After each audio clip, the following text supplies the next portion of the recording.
I'm speaking to you live from Ukraine. I reached to western provinces here, and if you can look at the state of many of their most prized cities, fortunately it's run empty. It's like a zombie land. Even notable restaurants and prominent landmarks are all left alone.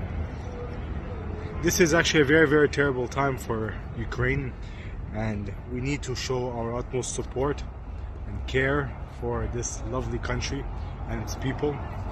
I also need to explain something in regards to the people of Ukraine, especially in Kiev, who are fighting very valiantly day and night and day to protect their lovely city, a historic landmark that has its own weight and presence within the history books. But this is history indeed, and this is making history. What is going on, what is being undertaken here, the many sacrifices that are being made for the sake of protecting this land is evident. However, we need to also face the reality, and the reality is the following. This is war, and this is medieval forms of tactics implemented to force one side over the other to meet their demands. These barbaric ways should have ended long ago, but unfortunately, people never learn. And as the German philosopher Hegel once said, one thing we learn from history is that we do not learn from history. So history is doomed to repeat itself, and if that's the case, that means that we as a species have nowhere to actually develop and grow and prosper in any time in the near future. This only shows that we will constantly repeat what we've done in the past, and this is why knowledge comes in hand.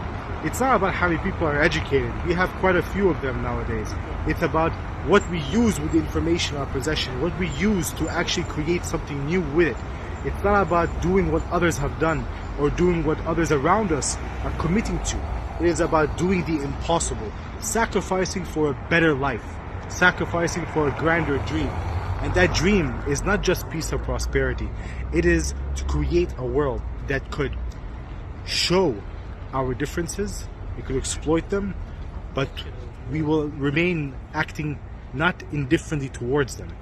So be different, but don't act indifferent towards others or towards other ideals or beliefs or systems of thought.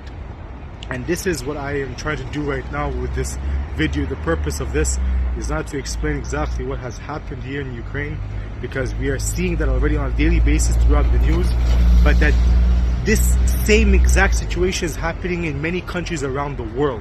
Many countries that have long been forgotten because war has become a norm. War has become a part of their way of life.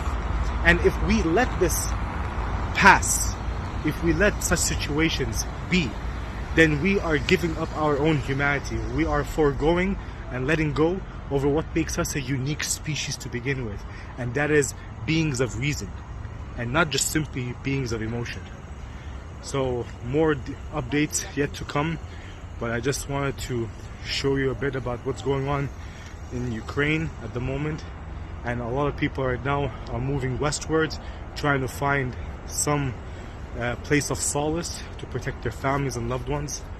And I will end it with an expression that I've realized during my time here, that in times of war, you have people sacrificing for their flag, others fleeing for their lives, and then there are some, unfortunately, that actually make a business out of this.